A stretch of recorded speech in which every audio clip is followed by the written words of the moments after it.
E aí, pessoal, a gente está aqui começando mais um podcast do Fala Jurista, hoje com uma participação muito especial do Gustavo. Gustavo, nosso amigo de faculdade, está seguindo um caminho muito bonito aí na área tanto da educação quanto nesse meio digital. E assim, a gente veio falar sobre um tema muito importante, desafios do sistema educacional na área digital. Como vocês sabem, eu sou o Vitor Augusto, sou advogado, atuo nessa área do direito digital e trouxe hoje o Gustavo e o Neemias, que são duas pessoas bem expertas nessa área da educação e também dentro do direito digital, para falar um pouco sobre como que vai ficar essa educação. Vocês vão ver no decorrer do podcast que os tópicos são bem interessantes. Como que é a nossa perspectiva a respeito da educação, como que vai ficar no futuro, quais são os problemas enfrentados. Então, eu vou passar a voz para os meninos, eles se apresentam e a gente dá continuidade. Fala, pessoal, e aí, beleza? Meu nome é Neemias, para quem não me conhece, sou advogado. Estou terminando a especialização em Direito Público agora, né? E tive o prazer de estudar com esses caras aí, o Gustavo, que dispensa comentário. Queria agradecer também sua participação aqui com a gente, Gustavo, e falar aqui para vocês que nós vamos aprender muita coisa nessa reunião e sobre um assunto que está bem atual, né? Que tem, principalmente com esse quadro da pandemia, cresceu bastante e eu espero aprender muita coisa com vocês aqui nessa reunião. Boa noite, pessoal.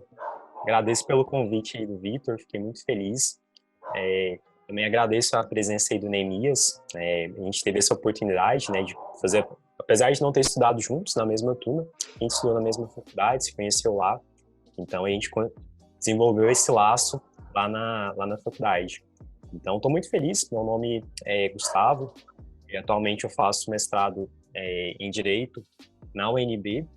E fiquei muito feliz com o convite e, enfim, espero contribuir o máximo aí com essa discussão que é tão importante, como o próprio Nemo já falou, especialmente nesse contexto de pandemia. A gente está vendo várias mudanças, coisas assim que a gente nunca esperava estão acontecendo. Então, é de suma importância que a gente debata esses pontos e fale de alguns aspectos que são de suma importância para que nós, enquanto juristas, né, não só como juristas, mas também como estudantes, para que a gente consiga se posicionar nesse contexto aí e realmente conseguir extrair o máximo desse novo meio, né, praticamente aí de ensino.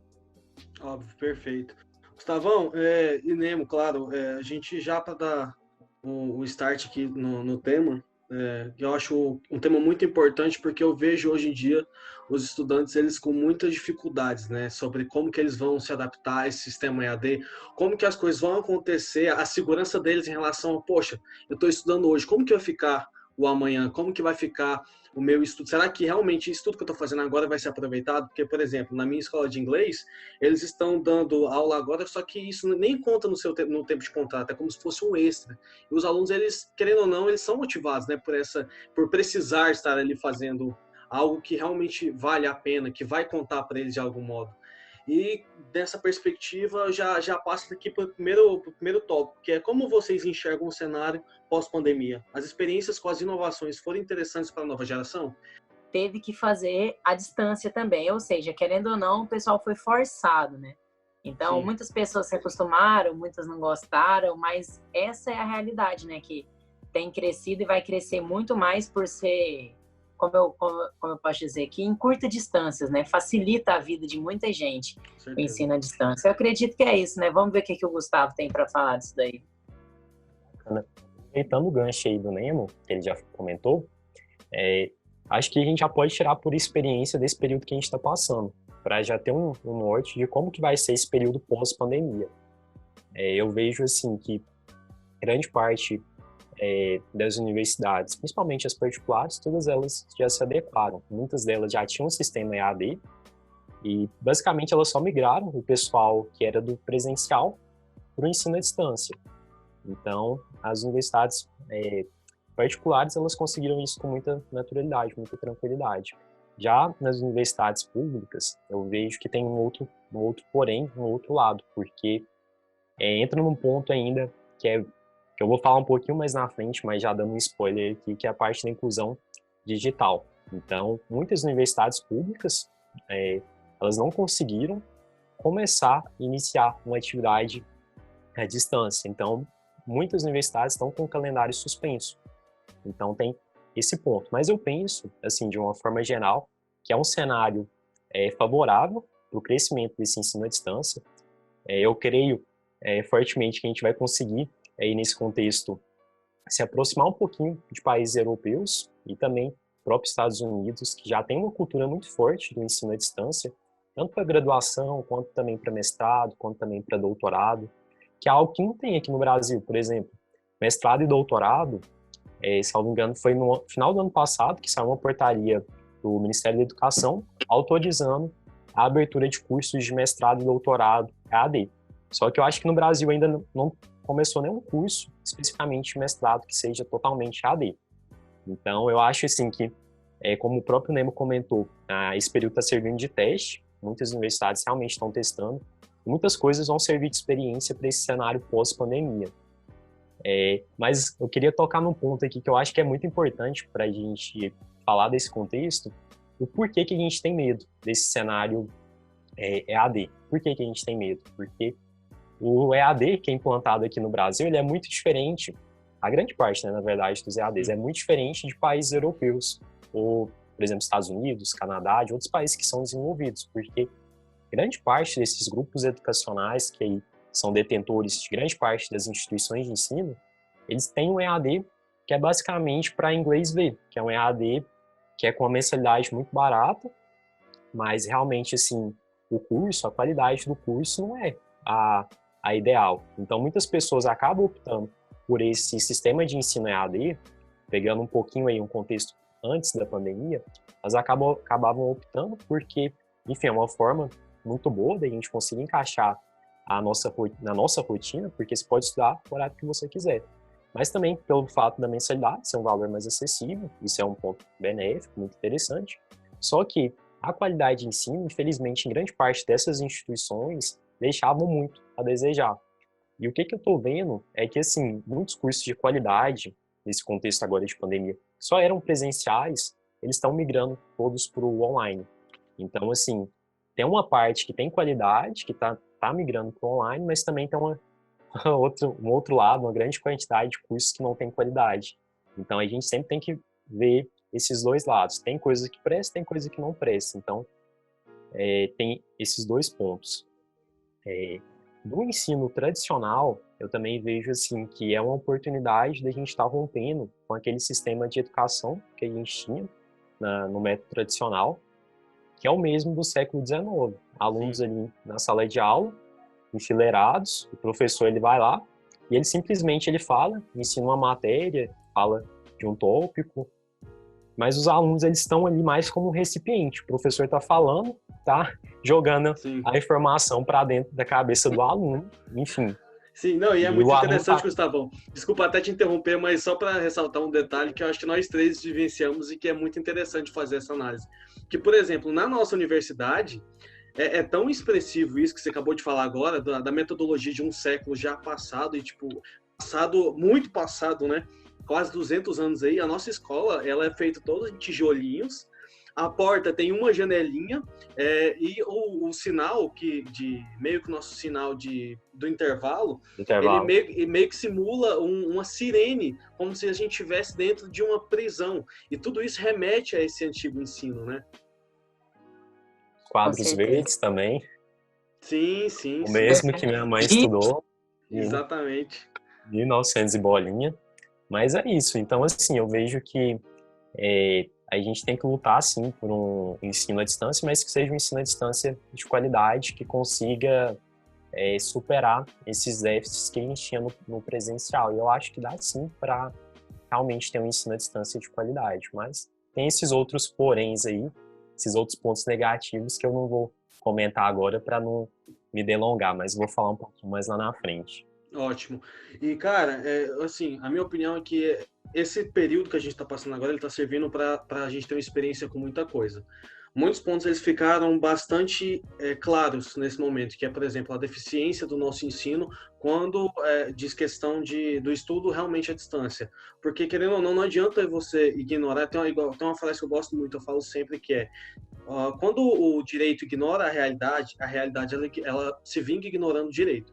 E a realidade que a gente está é uma realidade completamente digital. Hoje você vai numa faculdade, todo mundo com celular. Não vou tão longe.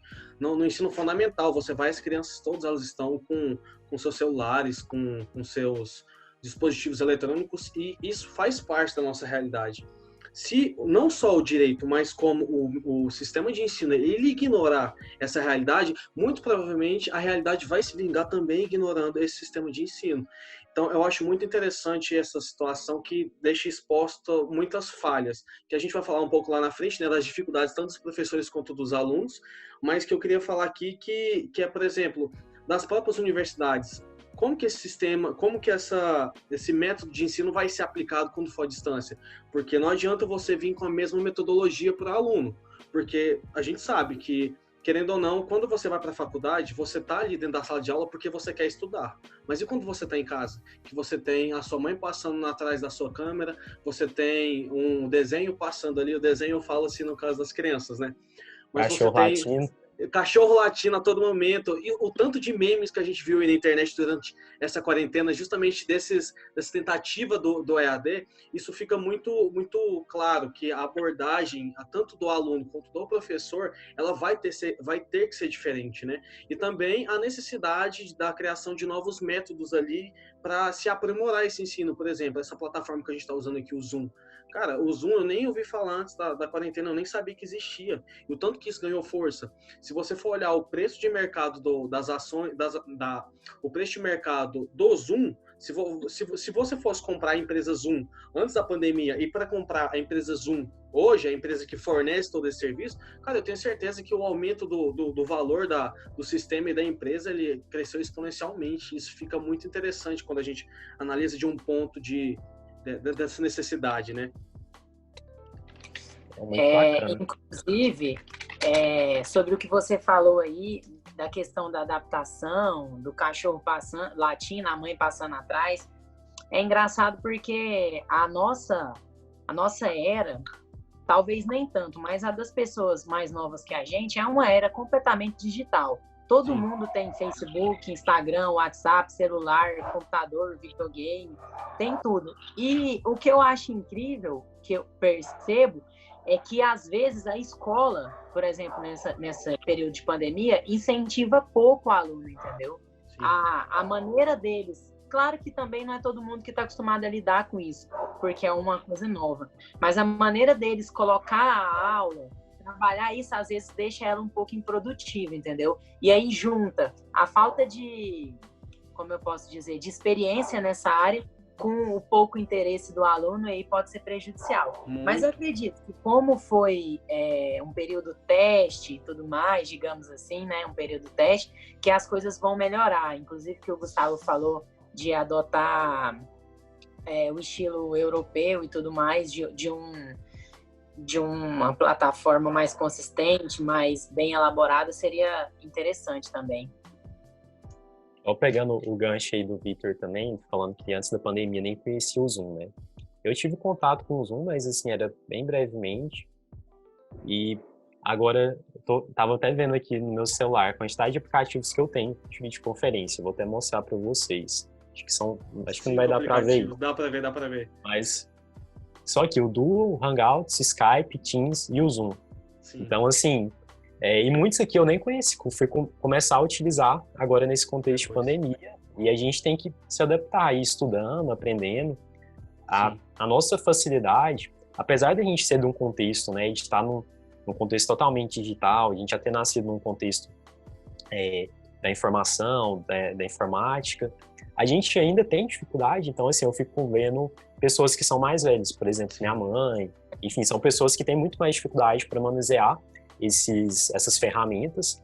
Então, eu acho que, pegando um gancho aí do Neemias, eu acho que falta um pouco das universidades e do próprio governo em estar dando uma capacitação, ensinando, criando políticas públicas para que as pessoas consigam dominar essas ferramentas, né, para que elas não fiquem excluídas aí, principalmente das informações. Com certeza. Cara, inclusive, o Marco Civil, um dos princípios do Marco Civil é justamente a inclusão digital. Eu falo do Marco Civil porque, para mim, junto com a LGPD, que vai entrar em vigência provavelmente ano que vem, e com algumas outras leis esparsas que a gente tem para regulamentar a internet, mas principalmente o Marco Civil, ele tem como princípio a inclusão digital. E essa época de pandemia deixou muito claro que, primeiro, tem uma parcela muito grande da nossa população que não tem acesso à internet, ou quando tem, não tem acesso a essas ferramentas que a gente está tendo e está utilizando agora. Segundo, as pessoas, elas precisam de uma educação, vamos falar assim, uma educação digital, para entender como funciona, para entender puxar o melhor, porque, por exemplo, e é algo que a gente tem que as outras pessoas não têm. Assim, as outras pessoas que eu falo, grande parte da população, é a capacidade de pegar essas ferramentas e usar elas para objetivos distintos. Porque, por exemplo, essa plataforma Zoom que a gente está utilizando aqui agora, ela normalmente é usada para reuniões. A gente está usando ela para fazer uma videoconferência, extrair o áudio para um podcast e jogar o vídeo no YouTube. Essa educação digital para entender o que cada plataforma ela pode te entregar, ela é muito necessária, ela é muito interessante. Eu acho que as coisas elas vão ficar cada vez melhores se a gente tiver mais políticas públicas voltadas para esse sentido de inclusão digital, muito pautadas nos princípios de inclusão digital e tendo isso como uma importância, sabe? Com certeza. Eu dei um Google aqui e tem um site de uma reportagem que saiu dia 3 de junho, falando que a plataforma Zoom aumentou 169% na sua receita nos 3 primeiros meses de 2020. Ou seja, aí a gente vê um cenário novo, né? Sim. Olha só, para ter uma educação presencial, às vezes a universidade ou o curso precisa pagar aluguel, limpeza, cadeira, mesa, quadro. Eu vou até te interromper, né, rapidinho. Só para te falar, por exemplo, não sei se vocês tiveram conhecimento, mas na Unianguera teve um delegado daqui de Goiânia, que na Unianguera é a nossa faculdade, que ele foi na Unianguera e questionar o porquê das mensalidades elas não estarem sendo diminuídas, né? Porque não está tendo esses mesmos custos. Com certeza. E um curso EAD custa o quê, será, né? Manter a plataforma... Talvez seja menos, né? Isso aí indica que quem está por trás da educação talvez ache isso vantajoso. Sim. E uma coisa que é interessante também relatar, eu não sei se vocês conhecem, aborda muito o que você disse também, um termo que chama efeito catraca, entendeu? O ser humano é um dos únicos seres, é o único ser que consegue manter isso, entendeu? Ou seja, uma geração produz uma coisa, a outra geração aperfeiçoa, produz outra coisa, outra geração aperfeiçoa e produz outra coisa. Isso vai muito de encontro, e interessante é como a gente está sintonizado. Vai Sim. muito de encontro porque, sobre o que você e o Gustavo estavam falando de políticas públicas, de incentivo, a nossa geração e a anterior desenvolveu digamos assim, a anterior desenvolveu essa tecnologia, o EAD, agora cabe a nós tá sempre aprimorando para poder fazer isso funcionar direitinho.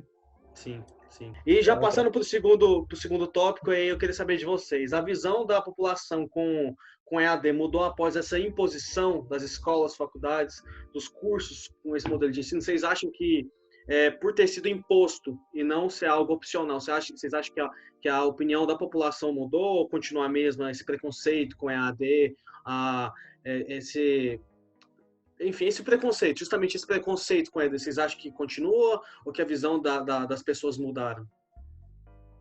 Eu vejo 2 cenários. Inclusive, antes de começar a gravar aqui, eu abri uma caixa de perguntas nos stories do Instagram e um amigo meu que formou em administração EAD disse para mim que ele gostou muito, que ele sempre se interessou, pesquisou, que a ferramenta, por às vezes ser mais difícil o contato pessoal, ele foi atrás, buscou aprender, ou seja, ele é um defensor, entendeu? Mas a gente pode enxergar por 2 lados, né? A pessoa que quer, que vai atrás, que se interessa, que realmente quer, entendeu? E a pessoa que foi obrigada, né, a estar no EAD, que não queria e acabou não se adaptando. Mas eu acredito que a EAD seja totalmente adaptável, entendeu? Se você quer alcançar seu objetivo, e é a ferramenta que nós temos no momento, acho ela utilizável e tranquila. Eu acho que a visão da população mudou, sim, com EAD, porque eu particularmente mudei minha visão que eu tinha com EAD. Creio que vocês também. Eu tinha sérios preconceitos, assim, com algumas formas de ensino no EAD, e que hoje foram quebradas, a partir do momento que eu comecei a utilizar, que eu tive uma maior adequação com as ferramentas. Eu participei, por exemplo, de um congresso há 2 ou 3 semanas atrás, um congresso muito interessante de Direito e Inteligência Artificial. Eu achei muito mais, assim, produtivo a forma que foi. A gente fez pelo Zoom também, o evento, todo ele pelo Zoom. E eu achei muito mais dinâmico, muito mais produtivo, porque o palestrante ia passando slide, ia comentando, abria para perguntas, do que um evento presencial, que às vezes eu fugia, perdia, às vezes a explicação. Então eu achei a forma em si interessante, achei bem interessante. Eu mudei um pouco essas preconcepções que eu tinha relacionadas ao ensino à distância. Eu acho assim que a gente pode fazer uma analogia da pandemia e a educação com uma criança que vai tomar, que está doente, precisa tomar um dipirona, por exemplo. Não é gostoso, para grande parte da população não vai ser gostoso, EAD, mas resolve. Porque, vamos supor, se a gente não tivesse esses mecanismos EAD, se a gente tivesse, por exemplo, no século passado, como é que a gente faria? A gente estaria em casa, sem fazer nada, praticamente, né? Grande parte da população. Se fosse, por exemplo, na época da gripe espanhola, que foi em 1900 e bolinha. Então, eu vejo assim que é muito benéfico esse ensino à distância, mas é claro, a gente tem que lutar para que realmente seja um ensino de qualidade, que tenham as políticas públicas que a gente comentou, né, para que as pessoas consigam ter essa inclusão digital, e basicamente isso. Galera, eu pego ainda um outro ponto que eu acho muito interessante que vocês falaram. Gustavo, você não estava, eu vou falar sobre a discussão que a gente teve, o Neemias estava no meio, mas você não teve, mas acho que você vai curtir bastante a ideia e vai entender também. A gente há um tempo atrás estava discutindo sobre, será que no futuro a gente só vai ter AD, ou se AD vai ser um opcional e a gente vai continuar tendo um ensino tradicional ali, físico. E eu defendi uma tese que, cara, para mim, futuramente, eu não sei se você já assistiu os Jetsons, mas vai ser basicamente como no cenário dos Jetsons ali. Você vai ter tudo dentro da sua casa. E até um outro amigo nosso, ele falou assim, não, eu acho que não, porque as pessoas elas têm muitas dificuldades em se adaptar ao EAD, as pessoas não vão conseguir, elas vão sentir falta dessa interação social. E eu debati num ponto que eu achei muito interessante, que até foi engraçado que me veio ali na hora, mas até questionei ele, falei, cara, deixa eu te fazer uma pergunta. Você sente falta de algo que você nunca teve contato? Ele até ficou meio que sem saber o que falar, mas é justamente isso. Talvez para a gente seja difícil entender e enxergar o EAD como algo impositivo e algo único. É óbvio que a gente vai ter sempre na cabeça a ideia de que não, EAD é uma opção, mas eu também tenho ensino tradicional e eu quero ir às escolas. Depende mais de mim do que da onde eu quero fazer, do que eu quero fazer. Mas isso você enxerga pensando em você. Se você fosse olhar no século passado e você sugerisse que o EAD fosse uma opção de escolha, de ensino, muito provavelmente você teria 100% da população contra a sua ideia. Eu duvido muito que a população fosse adepta à ideia de um ensino à distância, de ensino que nem a gente está fazendo aqui agora, você na sua casa, eu na minha, nem mesmo na dele. Porque as pessoas tinham uma concepção de que aquele livro físico, ele era fundamental. Hoje não. Hoje as pessoas adeptas ao Kindle, aos tablets, ela cresceu exponencialmente. E é normal você conversar com a pessoa e perguntar... Ajuda o meio ambiente, né? Oi? Ajuda o meio ambiente, né? Ajuda também o meio ambiente. É óbvio, tem aquele negócio do gosto pelo livro, de manusear. Eu, particularmente, gosto muito de estar manuseando o livro. Mas, aí onde é o ponto onde eu quero chegar. Os meus filhos, eu não sei se eles vão ter a mesma ideia.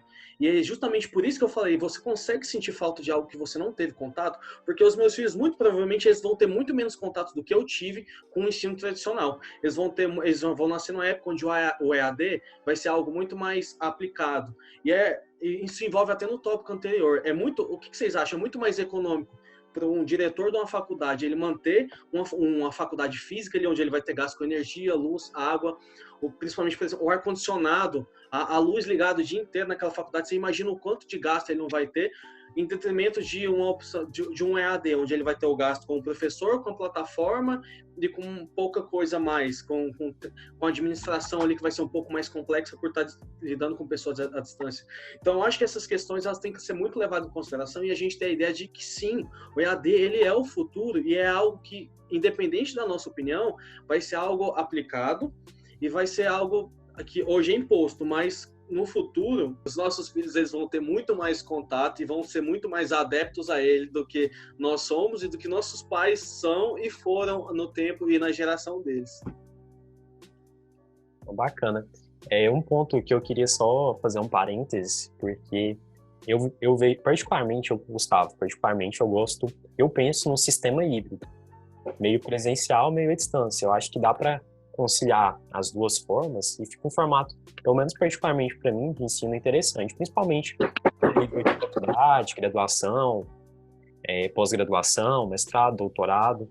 Mas é claro, existem inúmeros cursos, por exemplo, eu tenho cursos que eu já comprei de marketing digital que com certeza é melhor fazer online do que eu fazer presencialmente. Com certeza. Então, agora, assim, por que eu falo isso? Porque eu acho que numa graduação, numa pós-graduação, no mestrado, no doutorado, eu acho que é muito importante a gente ter um contato físico ali, principalmente de um networking, de uma interação, para debater ideias, principalmente a gente que é da área de humanas, a gente sente necessidade de conversar, de bater papo, acaba que é o que a gente está fazendo aqui hoje, mas é claro que se fosse pessoalmente, ia ser muito mais prazeroso, eu creio.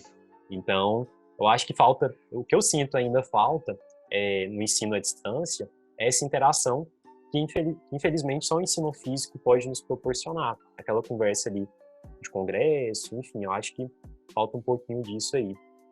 Gustavo, eu ainda levo aqui o debate a um tema que nem é o nosso, mas que a gente tem que levar em consideração para dar o nosso veredito em relação a tudo que a gente está falando sobre a aplicação do EAD, que é como a internet das coisas, a Internet of Things, ela tem crescido a um ponto onde profissões que hoje elas existem, mas futuramente elas não vão existir. Eu estava ouvindo um trecho de um podcast muito interessante de um cara falando que muito possivelmente a nossa vida no futuro, ela vai ser pautada em fazer mais coisas artísticas, tocar uma música, ter uma interação com uma pessoa outra. Por quê?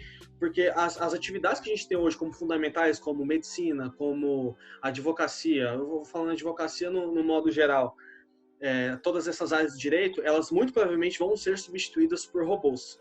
Não é viagem minha, eu acho que qualquer Google que você der aí, você consegue ter essa mesma perspectiva. E pensar que, por exemplo, talvez, pode ser que os nossos filhos também tenham esse sistema híbrido. Eu concordo muito com você, Gustavo. Eu acho muito interessante, porque apesar de futuramente a gente ter noção de que as nossas... futuramente essas profissões elas vão ser extintas, eu acho que o futuro é o futuro daqui 2 séculos, não um futuro tão próximo, não um futuro da próxima geração. Então, há profissões onde ainda a gente vai precisar ter esse contato físico. Por exemplo, não enxergo um médico tendo um curso 100% EAD, porque ele precisa ter a instrução de um professor ensinando para ele na prática ali, olhando para ele, para ver o que ele está fazendo e corrigir se ele estiver fazendo errado. Profissões que nem essas, principalmente as que envolvem ciências biológicas, que tem mais um contato direto, uma manipulação direta com o corpo humano, eu percebo realmente essa necessidade de um curso híbrido. Mas, futuramente, dependendo do caminhar das coisas, eu percebo que se essas profissões forem substituídas, aí sim, eu acho que impossibilitará até o ensino híbrido e a gente vai ter cada vez mais um sistema aplicado à distância e não pessoalmente ou fisicamente, seja lá como vocês queiram falar. Não sei da opinião de vocês, mas assim, eu penso isso. Eu tenho pesquisado bastante porque é algo que me preocupa, justamente por tentar ser um pouco mais visionário e tentar entender o que vai acontecer no futuro. E é algo que me preocupa bastante, ver as profissões sendo substituídas, né? E realmente não é viagem, porque se der um Google, a gente consegue ver que órgãos do governo, por exemplo, a Procuradoria, eles cogitam contratar uma inteligência artificial que façam aquelas peças mais simples, entendeu? Que é repetitiva, que não tem subjetividade nem nada. É totalmente uma coisa, na verdade, não tem objetividade. Na Procuradoria do DF, tem, acho que se chama Doutora Luzia, que ela já faz isso. Gera várias petições para demandas de massa, que geralmente são demandas repetitivas que não envolvem tanta complexidade, e que ajuda muito o trabalho ali do procurador. Com certeza. E isso vale para todos os órgãos. Cada órgão, na verdade, já está implementando inteligência artificial. Os tribunais superiores todos já têm uma inteligência artificial operando. E a tendência é que todos os tribunais de justiça também tenham alguma inteligência artificial em breve. Isso não é futuro, não estou falando daqui 10 anos. Isso já é algo que está acontecendo, é hoje. Com certeza. Esses dias na pós a gente estava estudando sobre, vendo algumas pesquisas, e teve uma juíza de Anápolis que fez uma pesquisa falando assim que o suco de uva que tem glicose, ele fazia as pessoas conciliar mais. Por exemplo, as pessoas iam conciliar e as que bebiam suco de uva por causa da glicose ficavam mais propícias a conciliar, entendeu? E que teve uma outra também que falavam que os juízes eram analisados as audiências de custódia e eles tinham sentenças mais brandas quando eles terminavam de almoçar ou de tomar o café da manhã e depois caiu, ou seja, o homem ele é inerente a isso, né? Agora uma máquina não. Se chegar a um ponto que pudesse ser estabelecido um robô, uma inteligência artificial para dar alguns vereditos ou talvez não vereditos, mas fazer um serviço simples e repetitivo, a demanda pode ser grande que ele vai dar conta, né? Vai conseguir fazer uma produção em massa. Eu achei isso muito interessante. E é que nem vocês estão falando aí, não é futuro, é agora. Eu não sei se vocês sabem, mas a segurança pública, ela tem um sistema onde, por exemplo, e é algo até mais complexo do que a gente está falando. Vamos supor que tenha um computador, alguém foi denunciado por pedofilia e a polícia ela pega esse computador e apreende.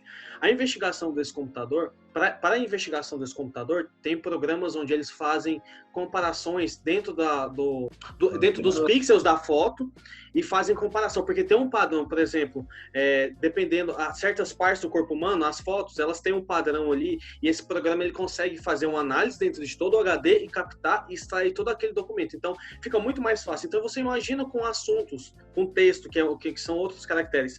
Mas aí eu levo vocês a outra discussão, até que eu estava pensando essa semana, que é relacionado a, tudo bem, eu entendo, o homem, ele é imparcial e ele é corruptível. Mas quem disse que a máquina não é? Porque eu não sei se vocês têm conhecimento, máquina é programada por um homem, né? E não só isso. Nada no computador, nada que acontece dentro do computador é aleatório. Tudo é previsto, tudo tem uma previsão. E quem disse que isso não pode ser manipulado lá no início para chegar a um resultado premeditado? Isso não, com certeza. Inclusive, é até mais perigoso, porque é muito mais fácil de ser disfarçado. Cara, a internet, apesar de ela não ser toda regulamentada, ela guarda ali vamos dizer assim, um submundo onde o Estado ainda não conseguiu chegar e onde apenas certas pessoas elas têm um conhecimento de manipulação dela, que é muito perigoso. Você faz coisas lá e você não deixa rastros. Um crime perfeito. A gente debate muito no criminal sobre crime perfeito, sobre não haver crime perfeito. Mas dentro da internet, justamente por não ter métodos onde você consegue fazer investigação desses crimes por rastros deixados na internet, se você for parar para pensar nesse local onde a gente não tem acesso do Estado, a gente pode muito bem ter um crime perfeito acontecendo ali, crimes perfeitos. Inclusive, Gustavo, onde a gente estava debatendo até no último podcast sobre a privacidade. Cara, as eleições elas mudaram completamente após o escândalo da Cambridge Analytica. Foi algo onde captaram dados do Facebook e as pessoas não estavam nem sabendo. Elas só ficaram sabendo depois que tudo aconteceu. Aí vamos supor, aconteceu tudo aquilo, todo o escândalo, as pessoas viram que foram manipuladas. E para se fazer isso tudo? Não é fácil. A gente tem toda uma constituição, todo um procedimento. E eu gosto de chegar ao direito como um xadrez ali. Você movimenta uma peça e dependendo da sua jogada, o outro joga de volta. Então, você fez uma jogada que ela não pode ser desfeita. E as pessoas vão ter que jogar a partir dessa sua jogada. E, cara, é muito complicado, é tudo muito complexo ali. Você tem que tomar muito cuidado e tem que ter justamente a noção. Eu gosto de passar nas minhas ideias para as pessoas justamente a noção de que a gente tem que ter conhecimento a respeito do tecnológico e principalmente a respeito da privacidade dentro da tecnologia, que é um bem muito visado ali hoje em dia, né? Com certeza. E sobre o que você estava falando aí, sobre inteligência artificial, que a máquina é controlada por um homem e tudo mais, eu estava lendo um livro esses dias atrás que ele fala que como a inteligência artificial, às vezes ela busca na internet e ela faz uma pesquisa para poder levantar, traçar perfis e essas coisas, o homem estava tendo um pouco de dificuldade de tirar da máquina algumas coisas que não são boas para a sociedade, tem tipo traços de racismo, entendeu? E isso é muito interessante. é um estudo que está sempre em andamento, sempre em evolução, para poder conseguir fazer uma inteligência artificial que ela seja imparcial, por exemplo, em processo seletivo, alguma coisa que você tinha falado. Ótimo. E mais uma vez a gente cai na questão da regulamentação da internet, o quanto isso é importante. Sim. Ou seja, não dá mais para ficar sem regular a internet, sem regular, porque dentro da internet está tudo que a gente está falando, né? AD, inteligência artificial, tudo isso. Então, eu acredito ainda que tenha que ter uma regulamentação urgente. A LGPD precisava sair agora em agosto, né? Não só mais para frente. Ah, com certeza. Se as pessoas entendessem a importância que tem a privacidade na vida delas, eu acho que as coisas seriam mais rápidas.